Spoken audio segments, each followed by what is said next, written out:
Hello, welcome to day 3 of the WSA Festival on Computation and Innovation. So we're starting things off this morning with the Anything But a Box workshop, which I am super excited for. It is aimed for people with minimal Grasshopper computational experience. You don't really have to have done it before to be able to do this. That said, if you do have some computation experience, it's still going to be quite fun. I found it quite fun making physical models. And yeah, I'm happy to answer any questions about any more complicated plugins if you guys have them. So this is kind of the schedule for the day. We're going to start with just like an introduction to computational thinking, because I think that's kind of the most important part of learning to model parametrically and computationally. And then the two kinds of kind of structures and form finding that I'm focusing on is I've kind of broken it into math-based algorithmic form finding. So we're going to focus on geodesics because they're quite fun to make physically, as Elizabeth will show you in a bit. And then we're going to go into physics-based form finding using plugins like Kangaroo. So these are tensile structures. So these are the little models you may have seen yesterday on my story. They're just, cute little tent-like structures. And then we're going to have a session where we start model making. This can be 40 minutes, it can be 30 minutes, whenever you guys, are satisfied with the models that you've made. Obviously, the more time there is to, resolve them in Kangaroo and Grasshopper, the more complex stuff I can show you, and the more questions I can answer, and the more cool stuff we can do, basically. So we're quite flexible. And then for part 2 of the day, we're going to go into the basics of Grasshopper, kind of going to explain a bit about the foundations of coding, not to scare you away, just the kind of logic of it again, because it's all about knowing how things work and the thinking of it. And if you get your mindset right, then you can understand it. And we're going to be doing this on a pretty useful thing, which is staircases. I'll show you how to make staircases automatically from any kind of curve or shape you want, which I found really helpful. And then we will move on to form finding grasshoppers, not grasshoppers, working with surfaces and mesh and kind of what those are and how we can make, in the end, a geodesic dome, which is going to kind of be our end result. And I'm also happy, as I said, to show you guys any other kind of algorithmic-based form finding, like you can work with things like sine curves and make helixes and toruses and all sorts really easily. So again, the more time we have, the more we can go into. And the last thing I'm going to show you is physics simulations in Kangaroo. We're going to keep it pretty basic for our sake. But we will kind of be modeling this structure in Kangaroo. But the idea is I've shared the mirrored board link with all of you with an area where you can upload pictures of your own models. So the idea is we all vote for, our favorite models, and I will try and make them with you guys, and hopefully that will be fun, and hopefully we will succeed. Right, so I'll tell you a little bit about myself and, maybe why you should be interested in computation. I've been at the WSA for 5 years now. I used to not be very good at drawing, which is why I turned to computation. It was partially out of necessity. Oh, question. It will all be recorded and it will all be on YouTube, so don't worry too much. You can always catch up. And I will also be sending the Grasshopper scripts to you guys afterwards, so don't feel too stressed to follow along. I will send a nice, clean, annotated thing so you guys know what's happening as well. Right. I learned computational design kind of out of necessity, and because in first year I kept designing circular buildings for some reason, and it's got a bit boring. I didn't want to design boxes, which is kind of the inspiration for the name of this workshop, Anything But a Box. So this kind of slide is just some examples of what I've done over the past, I think this is like the past 3 years, and all the different softwares there are, because obviously Rhino and Grasshopper is just kind of the start. And then we've got things like, Kangaroo, which I'm showing you the basis of today, and you could very easily make, this kind of fabric iterations of what we're learning today super easily. This again is just, form finding in Grasshopper and Rhino, and this is actually using the stairs script that I'll be showing you later today as well. And this actually also uses the stair script, and this is also made during using Kangaroo very similar things. So hopefully this will be the stepping stone where you guys can learn the basics and then make something more interesting on your own. And then again, at the top here, these are also done in Grasshopper. So this is like, you know, the steepness of different areas of land. This is like a rainfall simulation. And then there's things like Ladybug as well, and Honeybee, which are all environmental analysis tools, which you will be able to use as well. I'm also happy to show you guys these at the end if you'd like, if we have more time, if you're interested in them. Totally happy to do that. I think environmental design is really important, obviously, climate change. And yeah, so then beyond kind of Grasshopper, there's other softwares out there like Maya, which Zahadid architects use quite a bit, which is how I made this really interesting building here. And then there's more interesting ones like Houdini, which is used by cinematographers and people who do animations for movies kind of thing. So you can do really detailed, huge simulations like this one I did of moving water across a landscape. Or you can simulate erosion of land from flooding kind of thing. So there's kind of no limits to it. And then this year I've done probably what's my favorite project, which is building a machine learning model from scratch, which I think is not as terrifying as it sounds.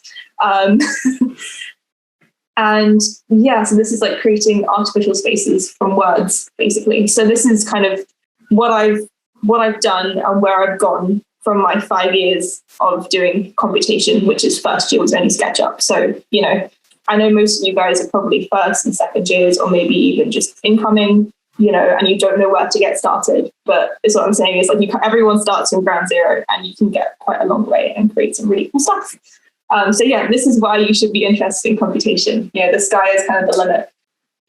So part one, as I said earlier, is kind of like the theory of how everything works. Because I think what I got really bored of in kind of second year, I think it was, when they were teaching us the beginning of Grasshopper, and it was just kind of plug this component into this component and this one into this one. And everyone in my year didn't really use Grasshopper much after that. And I think the most important thing you need to kind of know is the logic and the computational kind of mindset and the way of thinking and the way of attacking problems. And that way of attacking problems will let you also see design itself in a different way, which I think is quite important. So computational design thinking.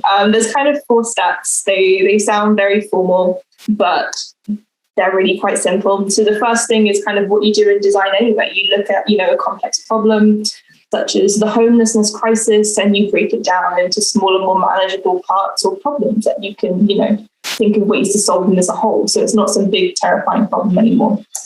Second bit is something that computers are very good at, but we're also pretty good at, which is pattern recognition. So it's looking for similarities within and among problems. So this means, you know, you can apply different solutions that you found. Oh, I'm raising my hand, not now.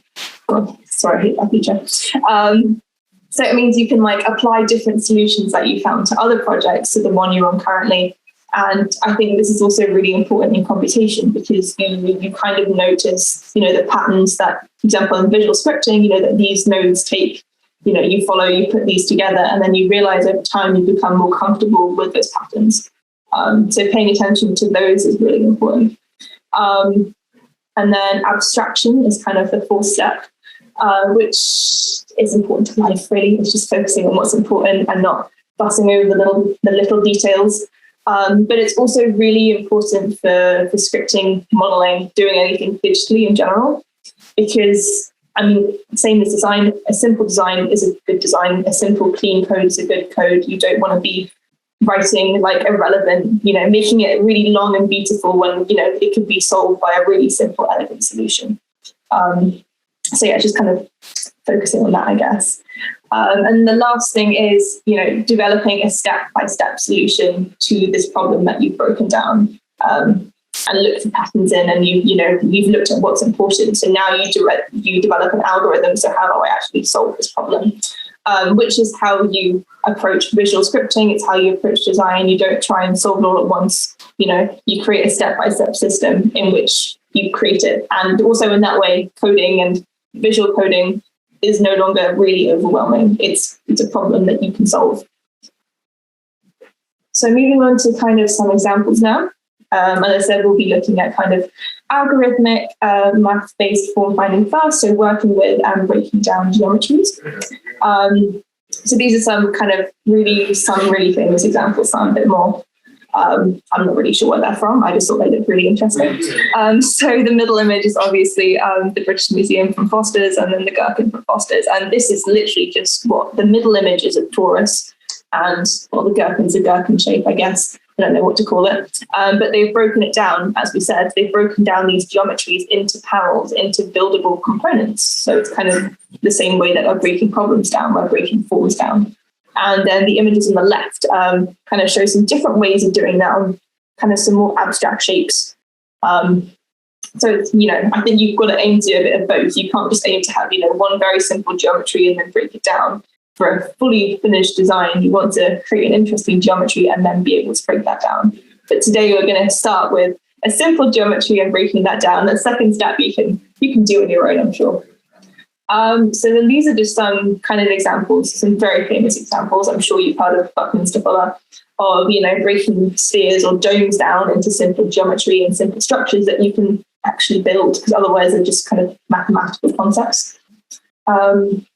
So yeah, this is the kind of structure we'll be making today in Grasshopper. What we'll be physically making is actually inspired by a book that my uncle gave me, which is how you break down these, how you break down a sphere into smaller geometries, right? It's, even that, this little shape in a way is a simplification of a sphere. I mean, all of these are just in different ways.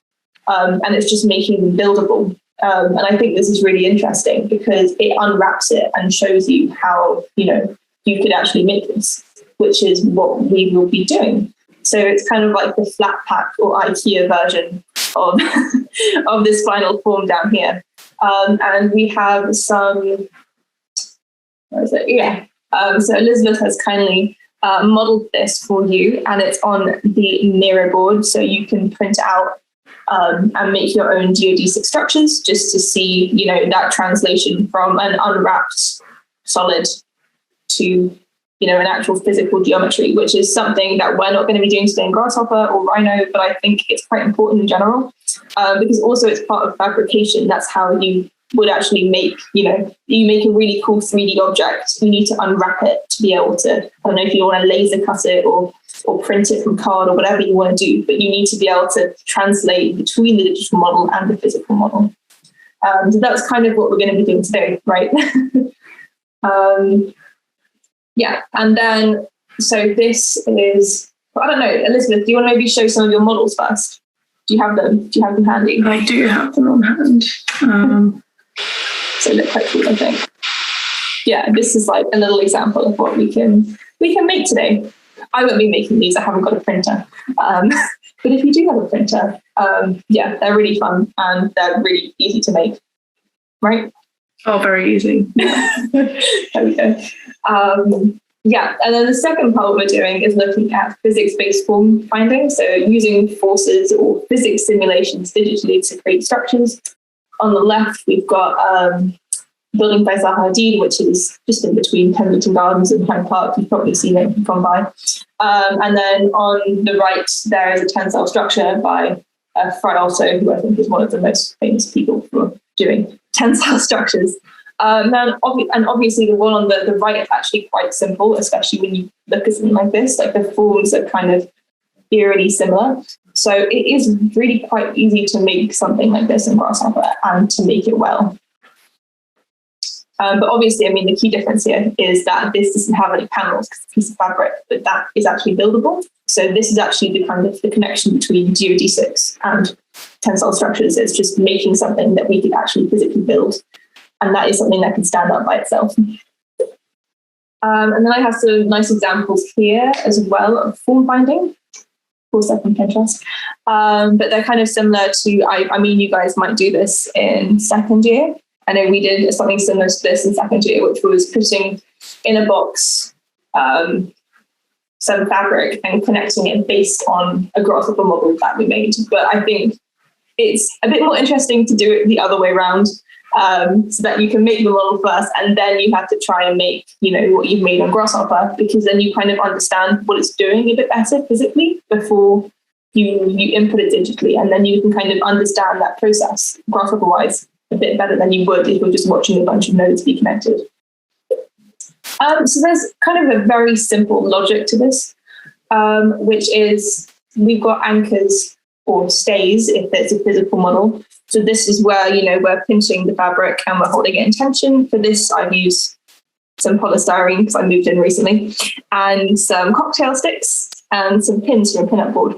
And these are just my anchors that are holding my structure in place. So that's part one. Part two is just making sure there's some kind of tension, which is why as a fabric, I think I recommended tights, because obviously it stretches really well and it's very easy to get into tension. And it's very easy to see if you've done it wrong as well, because tights will look very bad if they're not in tension. So it's just making sure that there is some kind of, force happening between those, because obviously if the mesh is too loose, same in Grasshopper, it's just going to look really silly. It's going to be all, it's going to be all droopy. Or you don't want to be holding the fabric, too tightly in place either, which I know is kind of the easier or like the most logical thing to do. But I think the idea is you don't have long pieces where you hold the fabric down. You just want to have anchors, and I think that will create a more interesting shape. And then this is kind of, some inspiration that I used when I was doing the 3D models, as well as the kind of materials that I recommended that you guys get or find around your house. So yes, I think it is almost 11:30 actually. So this has actually worked out quite well.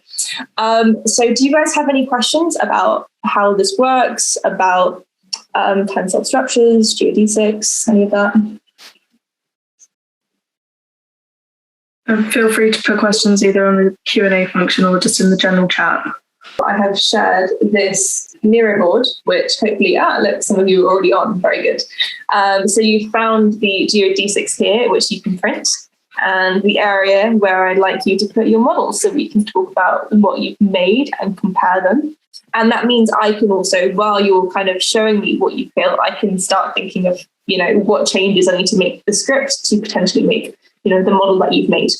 I could show you guys some more of the physical models that I've made if that's helpful. I also did some upcycling from my recycling bin and used some of that to kind of create some more interesting forms. So this is actually the outside of a food container, which I bent, and I created this sort of almost Pringles looking form, but it, creates some arches inside as well, which is, I think it's quite interesting. And then this is just another kind of bit random tensile structure. And I think each of these, except for this one, because I had to glue the sides down, only took like less than 5 minutes to make each one. So they're really quick to actually make. This used the ring from like a sauce container. And it's a bit of a different structure, this. But I think it works quite well. For example, you could do like a dome in the center, and these could be entrances, per se, or something. Be creative. And then I think it's just like the simplest one I did, which is just a very simple tensile structure. But yeah, as I said, each of these take like 5 minutes to do. So within, half an hour, you guys could probably do quite a lot. And I think, I don't know how long the geodesic structures or the geodesic forms took, or like, how difficult they were to make. They take maybe, depending on how sort of precise you want to make them, maybe 10 minutes. They don't take too long either. So would you guys like to model for half an hour or 40 minutes? Do you guys would want to let me know your preferences, and then then I'll know how much time I have to kind of show you guys Grasshopper stuff afterwards.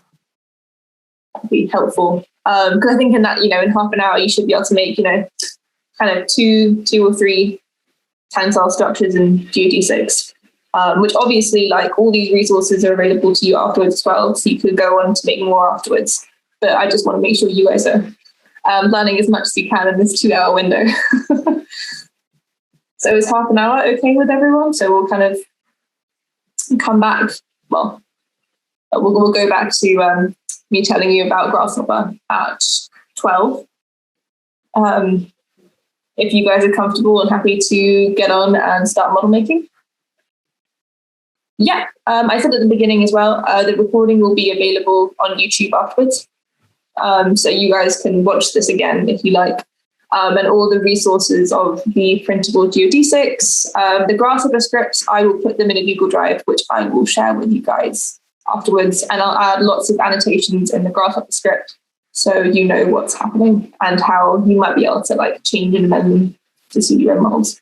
And if you guys didn't see it beforehand, I kind of also just have a little thing where I kind of ask, what is your experience like in Grasshopper and other softwares? So I can kind of, as well as showing the basics, if there's someone who, knows computation quite well or would like to learn about some more interesting things, I can show you guys that as well, which is why I kind of made this participant experience form, if you will. And I'm assuming, / hoping you guys have got all the softwares, but there is a software download section here as well. Where if you get Rhino, you can also get Grasshopper and Kangaroo all in at the same time, which is basically all you will need to make, what is it? Yes, yeah. This is what we're making, and you just need Rhino, Grasshopper, and Kangaroo kind of thing to make this. If there will be options to make it slightly differently, which is why I've included lunchbox and parakeet, which are pretty easy to install as well.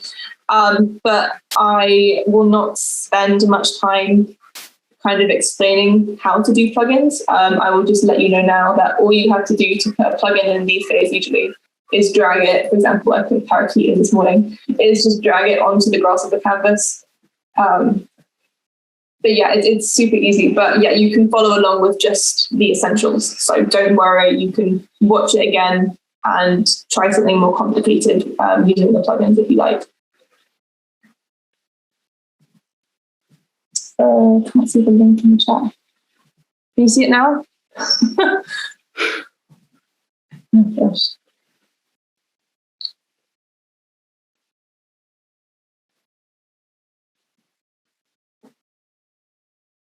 Okay, awesome. And then if you guys have any suggestions that you don't want to write in this Q&A, you can add them to this kind of green rectangle if you like. I think someone's already put one on of like sites and tutorials and softwares and stuff, which I will be happy to share with you because there's a really big computational kind of design community online, so I'm really happy to share resources with that with you guys.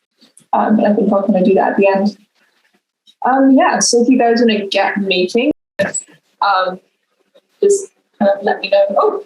Oh, there's a picture. How exciting. Oh, very cute. I like the use of straws, very creative. Yeah. I think I used a similar fabric in third year, that project I showed you guys. I did lots of iterations of fabric in a reservoir.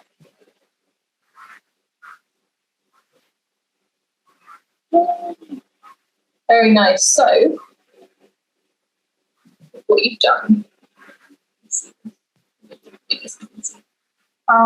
Yeah, okay. So you've got 7 anchor points, right?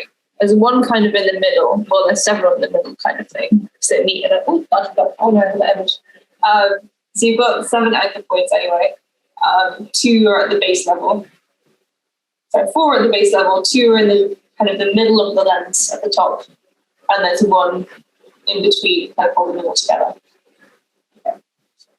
That works well though. Yeah, I'll definitely show you guys a little bit more complexity in the Kangaroo, which you need to do something like this, because you need to kind of change the original anchor point in order to be able to bring everything into one point. Part 2, Grasshopper. So we'll be going over a couple of things to create this final project, which consists of a staircase, a tensile structure as a kind of shading device, and then we've got a dome overall, like a biodome, so added some trees, and this is an endscape, just for realism, I guess.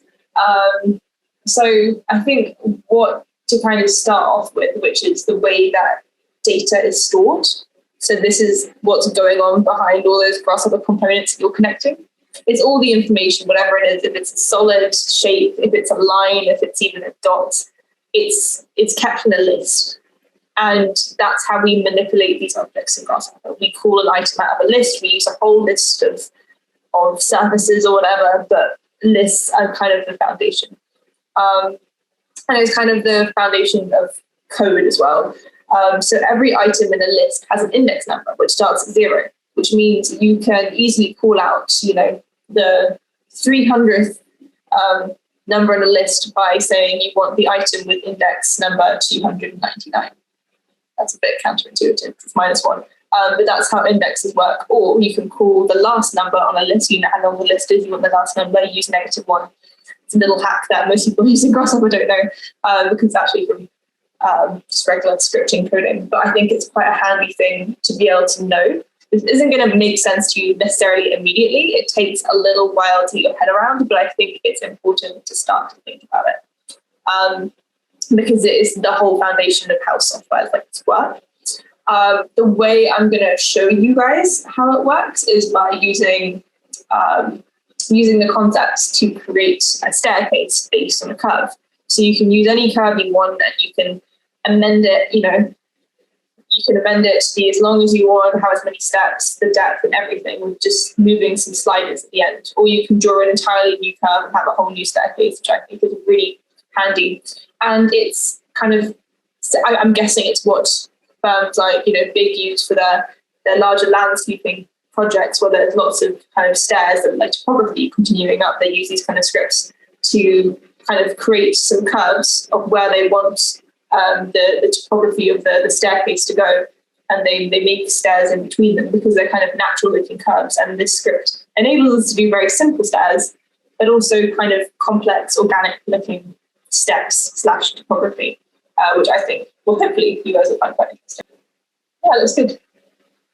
So these actually, so what we'll be doing in total is looking at how to create a tensile structure and a geodesic, but we're not going to look at this exact type of geodesic. It's more about the concept of, unrolling it, understanding the flat surfaces or forms that make up this solid, right?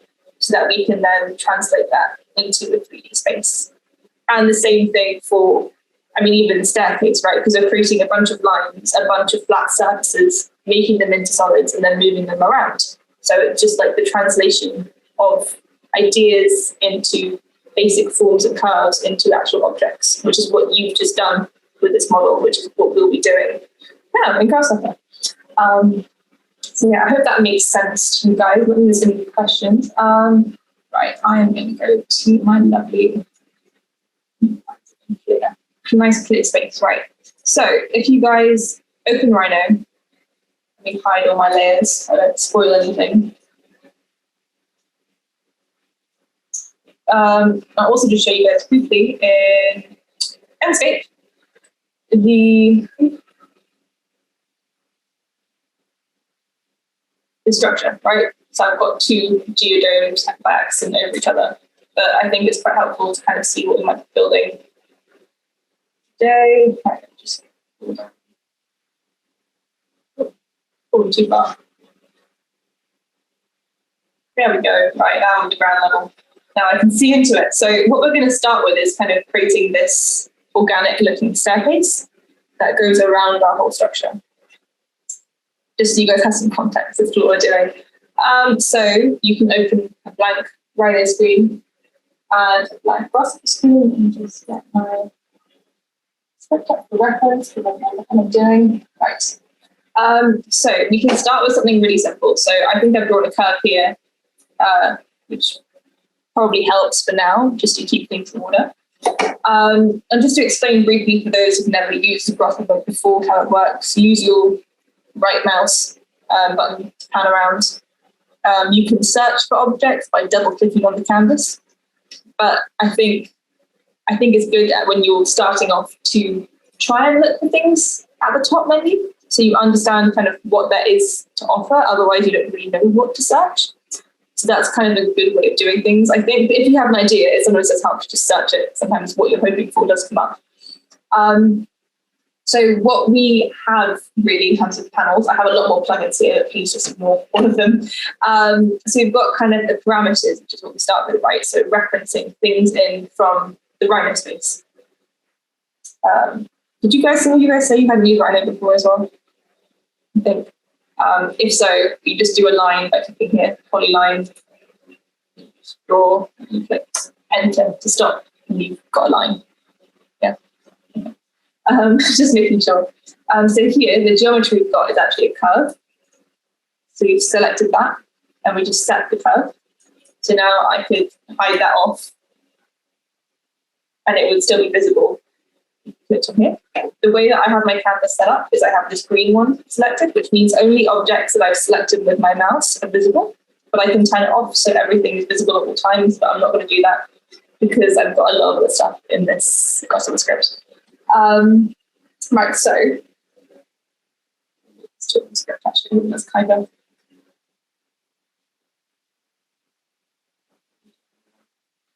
right. Right, yeah. So we've got one curve, right?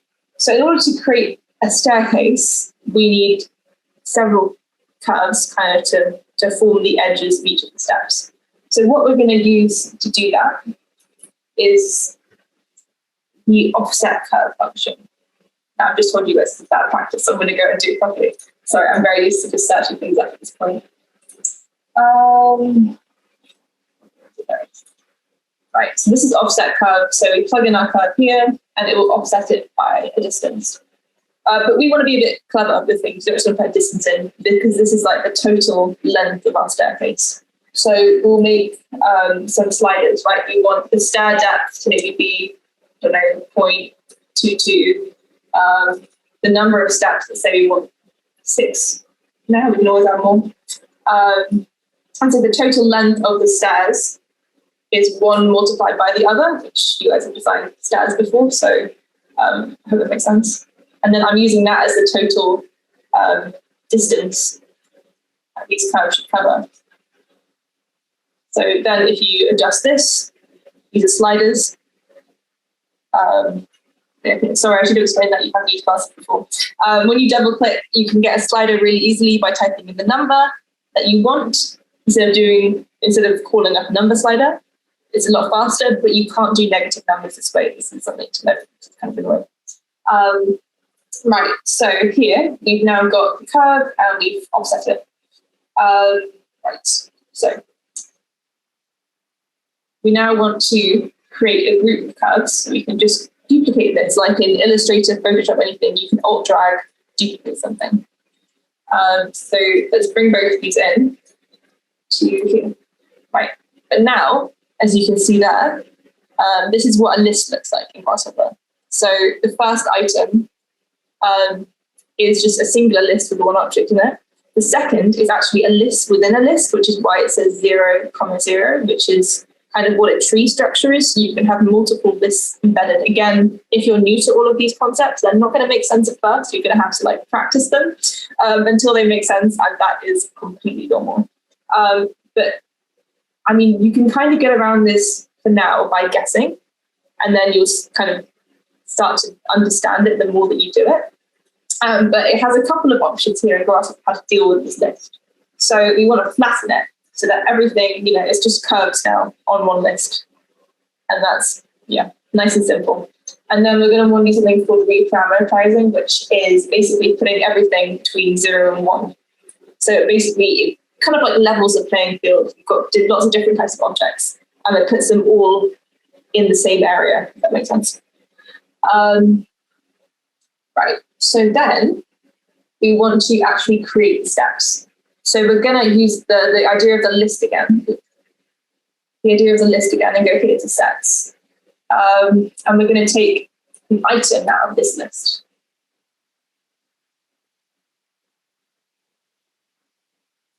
Yeah. So this takes an item out of the list at the index of 0. So this just means it takes the first item from the list.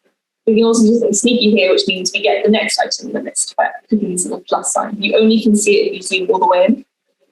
Otherwise, the option disappears. Just a heads up if you were missing that. And then what we can do is use another really cool function called Tween, which just means that we can get one curve between 2 other curves. I'm not sure where it is. to be honest. So I'm just going to search for it. But you can always see where they came from by clicking Control Alt, and this little info thing comes up by the cursor, and you click on the object, and it will show you exactly where it came from.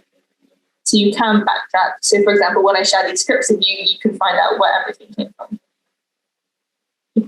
Hope that's clear. So curve 1 is obviously the first one, and curve B is the second one. Let me just show my line so I can make it a bit smaller. Let's make it like 4 meters is still a bit long, isn't it, really? Right. And then, so obviously we're only getting one curve here coming up between these other two. And this is why we've used this reparameterizing function on this list. It's so that we can do the next step here, which is kind of, I don't know if you guys remember from math, but there was the whole thing about series and lists and domains. So what we're going to do here is to create a range. So a range of numbers with the same number of steps, obviously, as our actual steps. I think the domain of 0 to 1, that works because we've reparameterized it, so everything is already between 0 and 1. Otherwise, you'd have to set your own domain, so this kind of just makes life a lot easier. So then if you plug this in as the factor, it will then create 6 steps between 0 and 1, so it's divided 1 by that number to create, as you can see, a list of different numbers between 0 and 1, which is where these other curves or steps have appeared. Right. Okay, so that's the first bit, right? So here we've created the steps. So this is good practice, but I worry that if I do this for all of them, we're not going to have time. So I will share a nice tidy version with you later of what the file should look like. Right, and then we're going to need to sort the list into what we need them to be to create surfaces between each of these two curves. Right, so we're going to head over here again to our list kind of options, and we're going to shift it. So this just means that everything gets moved over by one index number. So that means suddenly this line and this line have the same index number within different lists. So if we then entwine them into one list,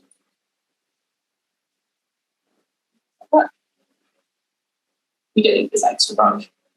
If we entwine them into one list, now we have, sorry, not into one list, if we entwine them together, so we've got one list with the first 7 and one list with the other 7. So it's 0, 1, 2, 3, 4, 5, 6.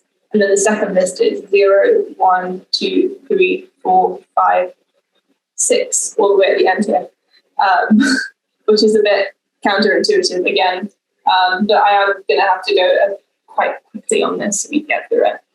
Right, and then if we explode this tree that I've just created, then we have list 1 here, list 2 here, and now we're kind of moving out of lists and curves to surfaces. So on Rhino, there's 2 different types of shapes you can make. There's surface-based and there's mesh-based. So the surface-based objects aren't actually objects. They're kind of like mathematical concepts that aren't really, you can't really make them. But if you make it into a mesh, suddenly you have to rationalize it. So how many panels does this sphere have? How is it actually solved? So those are the kind of 2 different shapes and a kind of basic idea of why we use each of them. But again, I won't go into too much detail. But yeah, so this is the first one of them, which is surfaces, and meshes is over here. Right now, we're going to work with surfaces. So a really handy, I think 2 of the most used ones that I use are boundary surface and ruled surface. So boundary surface just lets you just get an edge, any closed edge, and make a surface in that curve. And then the ruled surface just lets you create a surface in between 2 curves like this.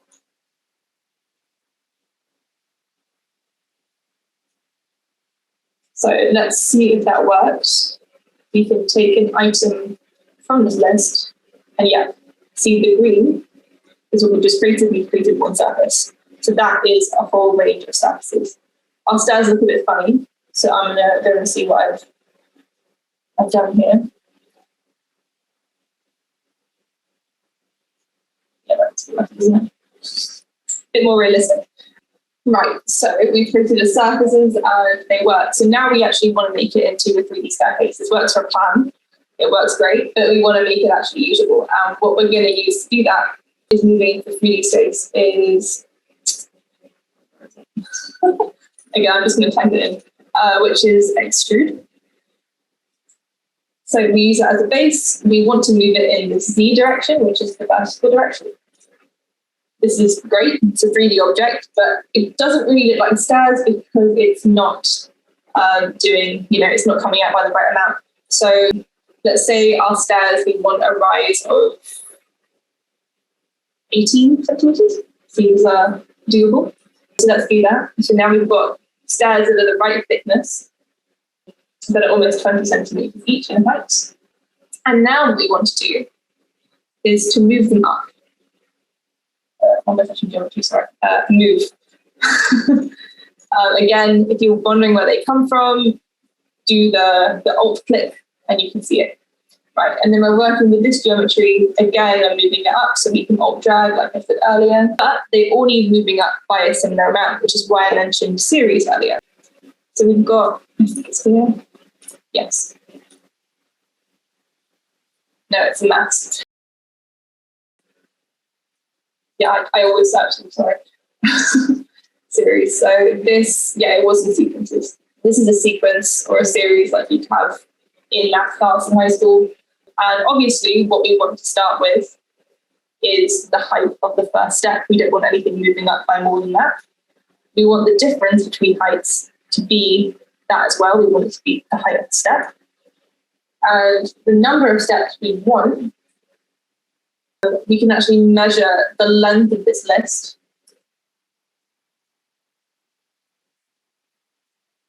And plug that in there for the number we want. And now we can use this as a distance to move up our stairs. And that does go wrong there.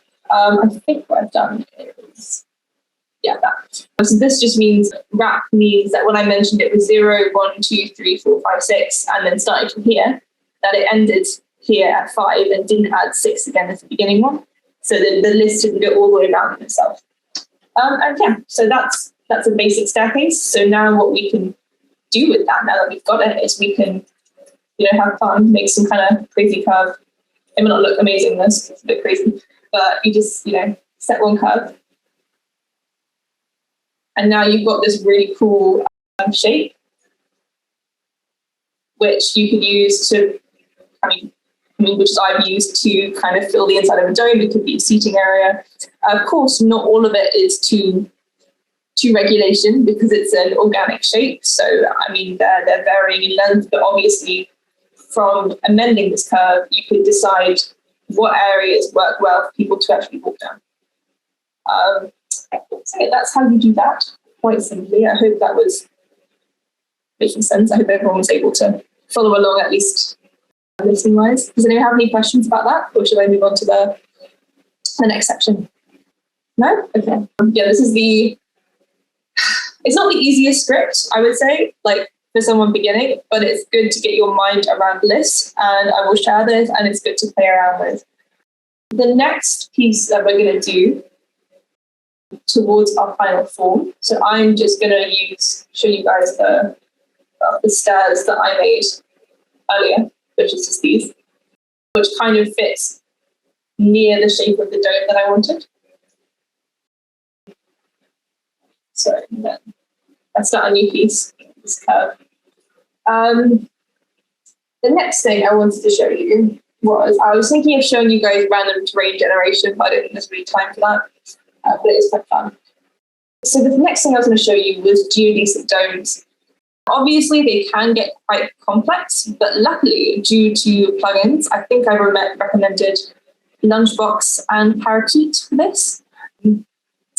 But I know there's also ones like Weaverbird, which have really good options. But to follow along, you just need Grasshopper. There's another way to kind of cover the geometry that isn't geodetic. So what we can do is we can start with a center point, because I've kind of based everything around the center here, right? So if we start with a center point, and a really easy way to do that is to go to vectors, which is where all the point directional stuff is kept. And just you construct a point and it will just give you the origin point. Nice and easy. And then you can use this point.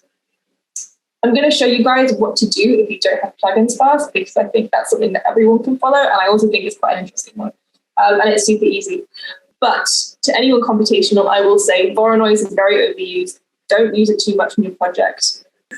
They are really easy and they look really cool, but please use it in an innovative way because they are quite overdone at this point. Right, so what we're going to do is we're going to go to mesh this time because we want to create a Voronoi, so we need something that exists so we can actually break down. So what we're going to do, I think you could actually use a sphere, a surface as well. But we're going to go to primitive, which is where we can construct everything. It's very similar to what exists in surface.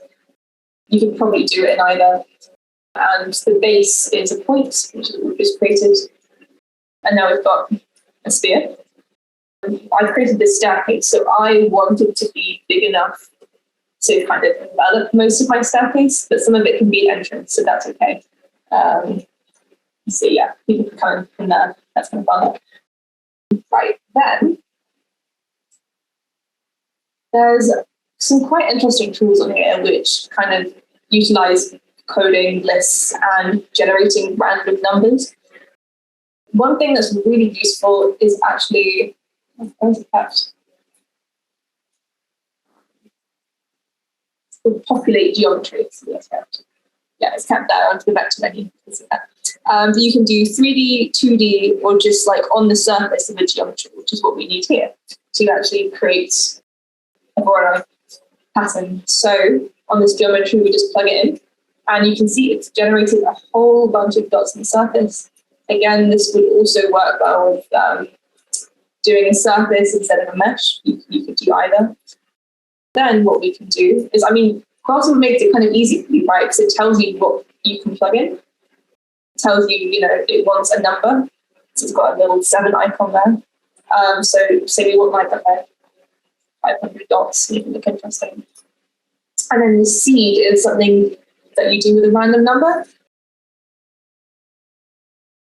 So computer-generated numbers are really truly random. But this means that you can change the random number it starts on, so to speak.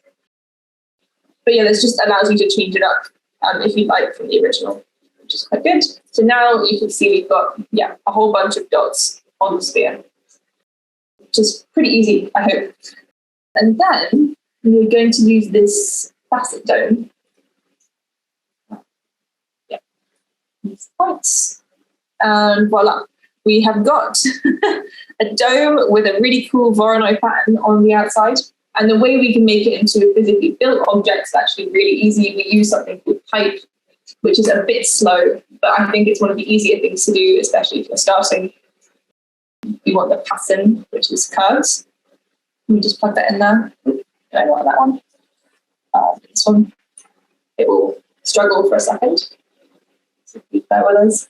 It doesn't really like pipe. I don't think it's the most elegant way of doing things, but it is the easier way if you're new to computation. And also if you haven't got other plugins, there's a very good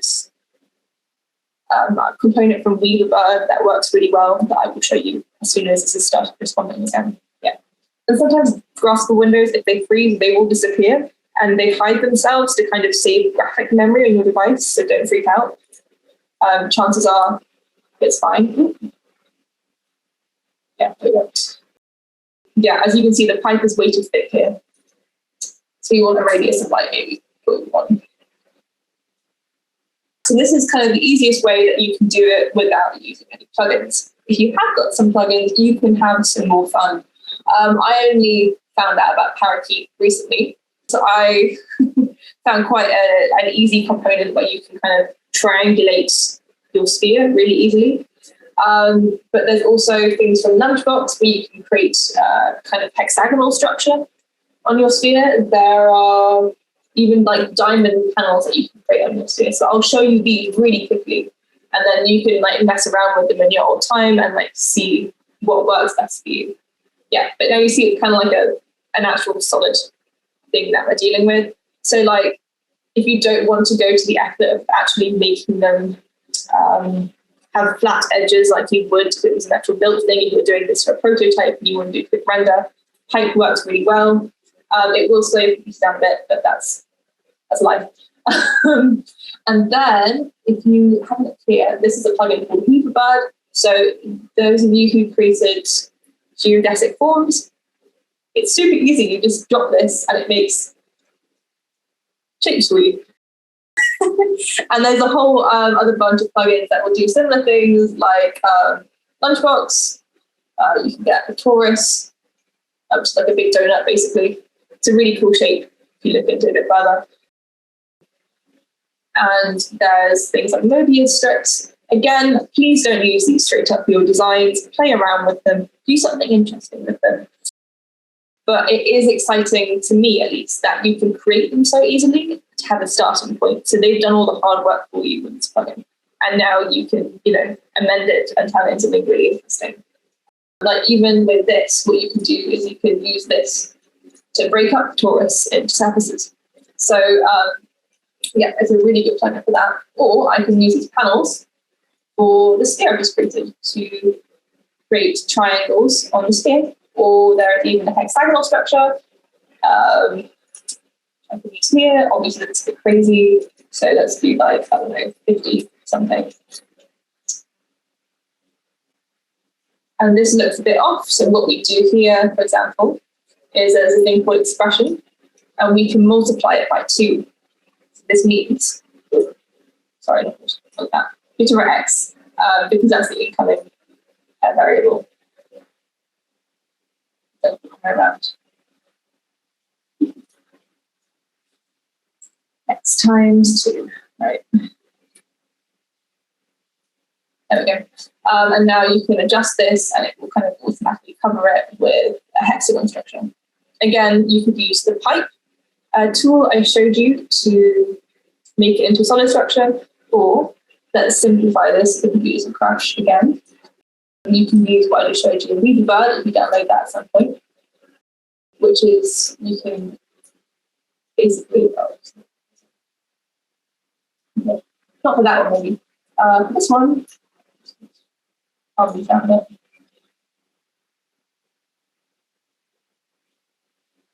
Yeah, this is the danger of working with complex geometries or putting your numbers really high on the slider. So it will look a lot better for your final output, but messing around and trying things out, it's probably better to keep your amount of data that you're manipulating to a minimum. As you can see, it's not responding. This happens very frequently if you work with big models and big pieces of data, especially when you get to a stage like me. I love Grasshopper. I use Rhino, but for the most part, I design in Grasshopper.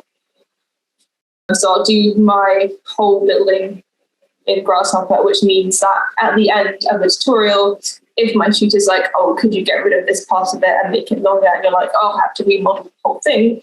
Done it in Grasshopper, you can just move a couple of numbers along the slider to, change the parameters, and you've got the new building basically done. So I think it takes a long time to maybe get used to, but it's a very, very valuable tool. Right, let's see this wants to work for me now. There we go. So yeah, it just created more rectilinear panels, and it is a bit faster than typing. And as you can see, I plugged it in and there was no freeze at all. I think there's a couple other things you can grab from here.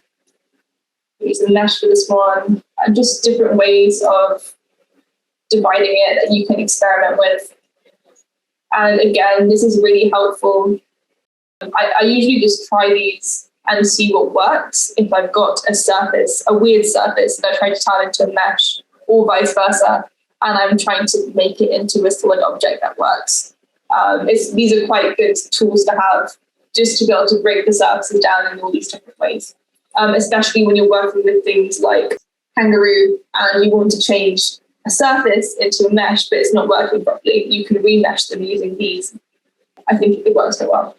I think that's probably it from geodesics, and we've got 15 minutes left. So I'm just going to show you guys the final one that I did, which is I just did a Rhino dome like this using the pipes. Yeah, nice and simple.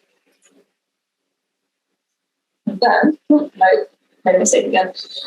This is also why I keep on the green geometry button, because if it has to display all of the geometry in a file, it really slows it down, which is why I just struggled when I selected everything and told to show everything.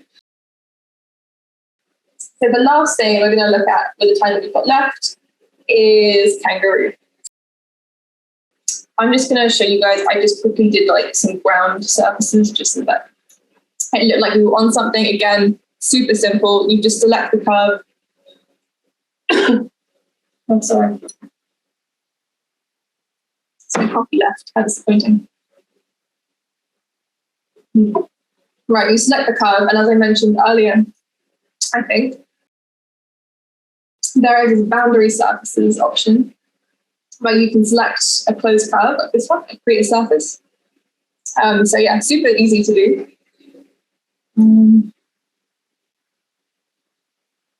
Right.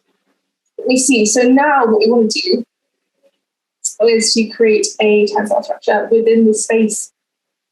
What we want to start with to create, let me see if you guys add anything else. That looks really good. Yeah, very cool.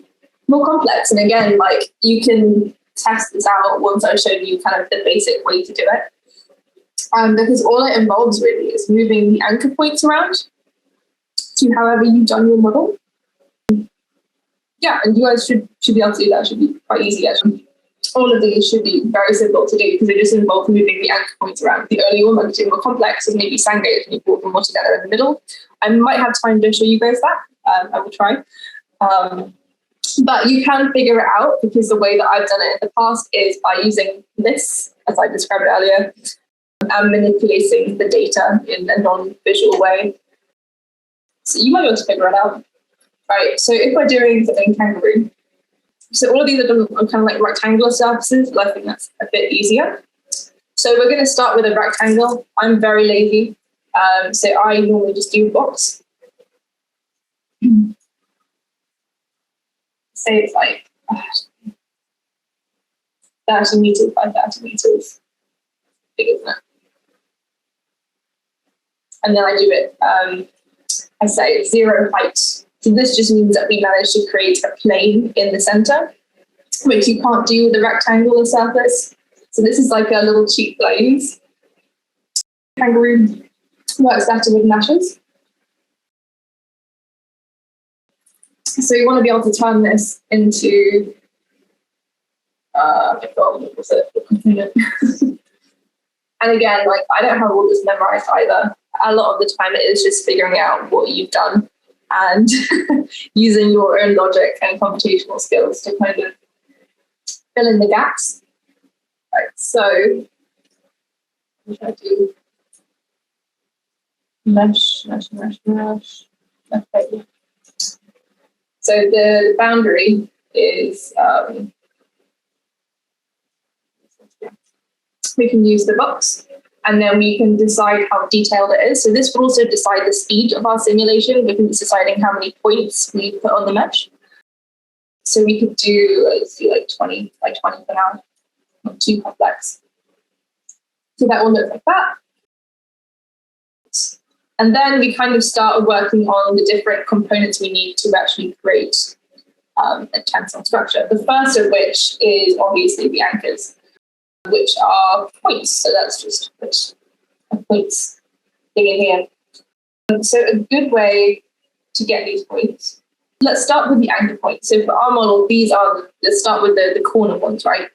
At each kind of vertex is probably the simplest way to do it. The way that I would do that, so to grab those, is just to deconstruct this initial surface that we've made, because that will just give us the vertices. Here. So those are our 4 points. 1, 2, 3, 4. Yeah, super simple. And then in order to use them as anchor points, let's head over to kangaroo. It looks very overwhelming. There's a lot of things you could do in kangaroo. It also has a lot of really helpful tools to deal with meshes, to refine them, remesh. Clean is a really helpful one. and even unroll. So you know how we're saying we're making geodesics, and we can flatten them out if we wanted to 3D print them. You'd use a tool like Unroller, or they also have one within Rhino that you can use for that. But what we're doing today is we're going to do a simulation. So we need some kind of solver to start with, right? The one I kind of like to use is bounty solver, because you can see it solving itself rather than kind of slowing down until it reaches its end result. So we're going to use this one. Then we need something to be able to run the simulation. So the only things we need to really worry about now here is the goal objects, reset, and gone. So the reset, we just get a button. Super simple. That will let you just restart the simulation to capture time. And then we want something called a Boolean toggle. Which basically is just like an on and off switch in your simulation. Let's keep it off for now, so it doesn't kind of run away. And then we need a way to deal with the geometry that I'm bringing, which is this goal objects bit, right? And we want to flatten everything that comes in here so we can deal with all of it in the same way. But yeah, everything that you create now, from the meshes to the points, and if you even deal with curves, everything goes into goal objects. So it's relatively simple. And the way that you prepare kind of information for the goal objects is you have to kind of plug in these specific kangaroo components. And they have them for points, they have them for curves, they have them for meshes, and they have them for lines. I'm not going to mention any of the other ones. I think these are just the only ones you need, to be honest.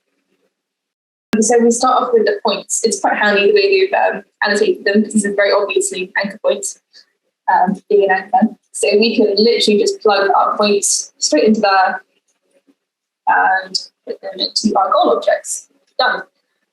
So that's part one of everything that we need. Then we also kind of want to add some forces, right, to make sure something's happening.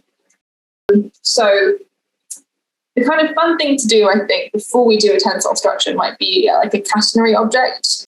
I'm sure you guys have looked at Gaudi, and we did a Sagrada Familia, which was using gravity to kind of make those shapes. So what you do here is you get a goal mesh thing, which basically applies pressure to the mesh. This is the mesh one. So you want to add vertex loads, so you can apply pressure at the vertexes of the mesh.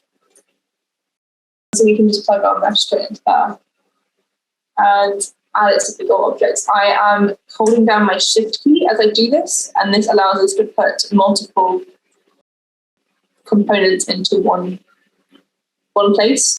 If you do control drag, it will take it down again. And if you just drag it over, it will replace the other item. I'm not sure if I mentioned that earlier, sorry. That's kind of confusing with you. Yeah, so now you see you've got all of these points on the mesh that we are putting a force on. So right now that strength is -0.1. So we will need to go to goals mesh again and deal with the edge lengths of the mesh. So let's plug our mesh in. So the length factor right now is 1, right, which is just like the length. Yeah, so that's just the length of the actual mesh. I'm going to hide everything off here for now so you can see what's happening. So that was really easy, right? That little bit of kangaroo. So that is how you create a parabolic archway. So you could even create, a whole bunch of these. And these are not tensile structures, but they are created using the same logic. And you can create arches like this out of, reinforced concrete kind of thing. So there's lots of different ways you can make something like this. Obviously, it's a bit thin at the bases, and you need to add some more points on the edge and maybe extrude it to be a solid object. But that's, a super easy way to make a form. But yeah, obviously, this is not all we want to do here, because we don't want to have an upside down kind of object that is going against, it's going with gravity. It's going in the wrong direction. So what we kind of want to add is some more anchor points, but we kind of want to add them in a different place this time. So we want to be able to add them. Let's look at what I've done here. So each of these anchor points are like halfway between. I think I've done an inverted version of my physical model, sorry. So the corner is actually down. So let's bring these ones up. So the midpoint of these lines along here, we want to bring up as a point. So let's do that. So here we can actually use this one again, which gives us all the edges, and grab the midpoint of the curve. Again, so many functions to do everything for you, which is great. So we've got the midpoints there. We want to move them in the Z direction by, let's go with like 10 meters, right? So now we've got new anchor points, the higher up. Good. But then how do we actually link this into our model? Because these aren't actually points on the mesh that we've created, they are separate points. So what we're going to do is actually find the closest point on our mesh. Points on a mesh, as well as the edges on a mesh. As you can see here, there's naked edges and vertices, and this just means they are the edges and vertices on the outside of the object. And the inner ones are actually called closed, which is a bit funny. Yeah, there you go, closed points and closed index. So we're going to use this, which gives us all of the points in the mesh, along with the closest point function, which is here. Closed points is what we want. We want to use the naked points. We get the ones along the edges. So if we use that as our point cloud, so this creates a list of all of the ones on the outside, and it's a cloud, right? So it's a group of points. That's all a cloud is. And we've got our other point in here.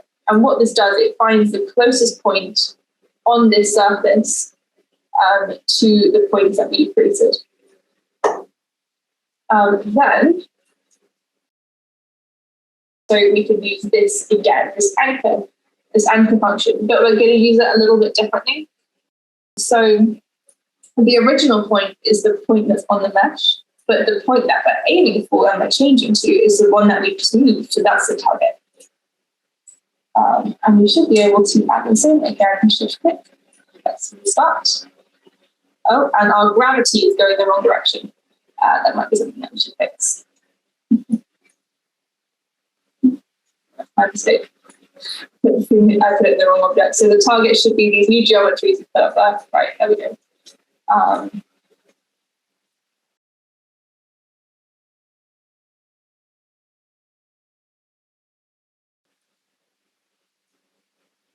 Right, it's still going down.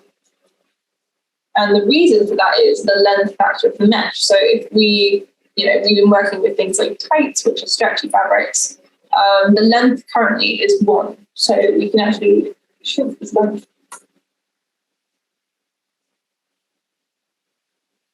Or instead of shrinking it, we could instead move those up higher to create tension.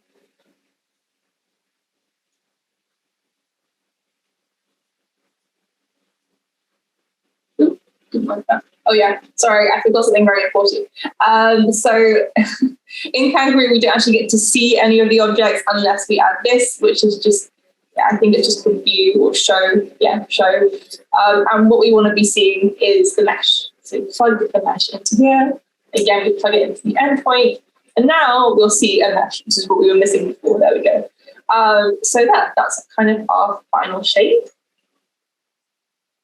And then for the final one that I did is I actually just altered these initial points for the box. And I think I used a polygon instead of a box to create something a bit more interesting, which you can do as well. But that's a really simple way to do it, hopefully. Kind of nearing the end of the time, so I'm going to allow space for questions by just kind of showing the model I made this morning,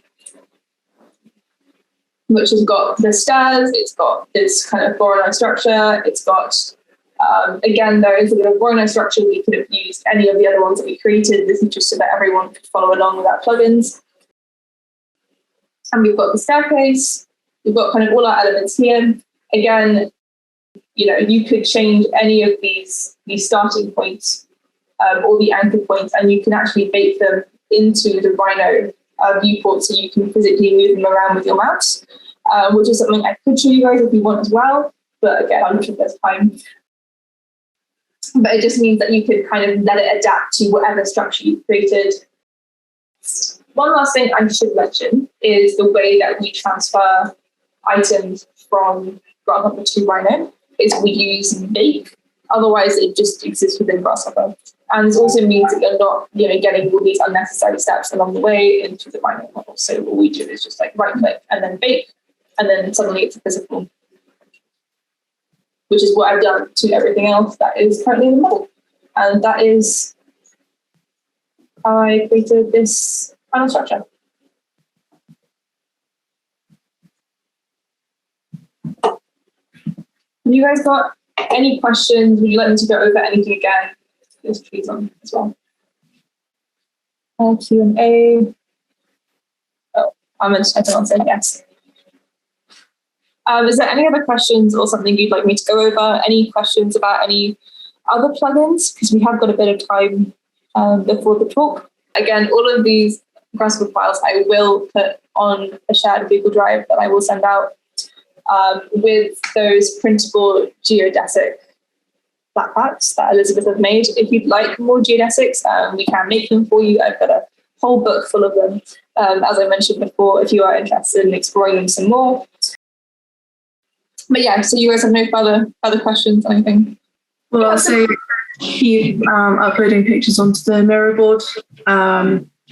Feel free to add comments to any of them. Yeah, please. Yeah, we want to see your models. The ones that have been put up there, they look great already.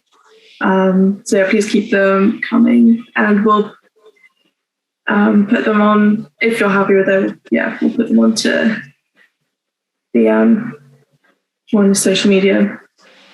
And if you like as well, I know Sange's model, it kind of collects in the middle here, and there is a way to do that, like I was saying.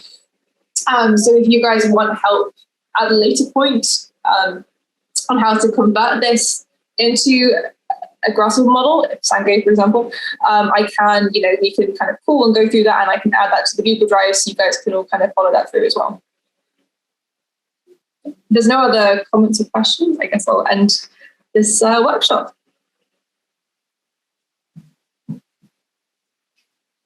Okay. Thank you guys for coming to the first workshop that I have run. And I've run it with Saucer, with Elizabeth. So thank you very much. Thank you. Yeah, great. Oh, Q&A. You are welcome. Thank you for coming, everyone. Yeah, there will be a break now until 1:30 when Theodoros Galanos will come and talk to us about intelligent design. And I will introduce him at that point, but he's an amazing researcher and his work is truly incredible. I know that most of you who are tuned in now are kind of just getting started in computation, but this is kind of aspirational, what we all want to be able to get to at one point, if we can. Yeah, definitely very inspirational as to what you can do with computation, and very much along the lines of how to think computationally and how to process everything. Yeah, if you guys are interested during the break into looking into some of Theodore's work, he works on infrared, which is a kind of general, is a really interesting urban design software using AI, which takes into, I'm not going to do a very good job explaining it compared to Theodore, but if it's something you're interested in, AI and environmental analysis and generative design and urban design, then definitely look it up during the break, and I'm sure he'd be happy to answer any questions at the end of his talk on that as well. And he's also done the AI behind Ladybug, if you guys have used that as well, pretty incredible softwares. Yeah, I'm really excited for that. So we'll take a break now and come back at 1:30, where I'm sure more people will tune in as well, because I know this is a beginner's workshop again this morning. So yeah, thank you everyone for tuning in. Oh, there's one. WSA students are taught this in second or third year, which I consider to be a little bit late. And also, I think it's taught in quite a rigid manner. I mean, I understood it and I really enjoyed it. So I actually read a textbook on Grasshopper. I know a bit much, but I know a lot of my peers kind of shunned it as a tool because they found it to be too complex or intimidating. They felt like it wasn't explained properly. I think the teacher we had in third year was a lot better, who was Wasim Jabi, who I'm sure you all know. He was a lot better, but at that point it was an elective at the WSA. So only, I think, 20 people in a class of 80 to 100 actually took it as a course, which I think is quite sad, given all the things you can accomplish with computation. And there's, such an increase in interest. There's so many new computational MSCs popping up from universities this year, which I find really exciting and interesting. So it's obviously something that everyone should kind of at least understand what's happening and be interested in the kind of form finding you can create using these kinds of softwares. Just quick answer live. Okay. Are there any more questions? That's okay. Okay, I'll end the workshop there then. Thank you guys all for attending. Thank you. Sorry, that was another question. Thank you guys all so much for attending. I really enjoyed myself, and tune back in for 1:30 for a talk from the table. Thank you so much. Thank you.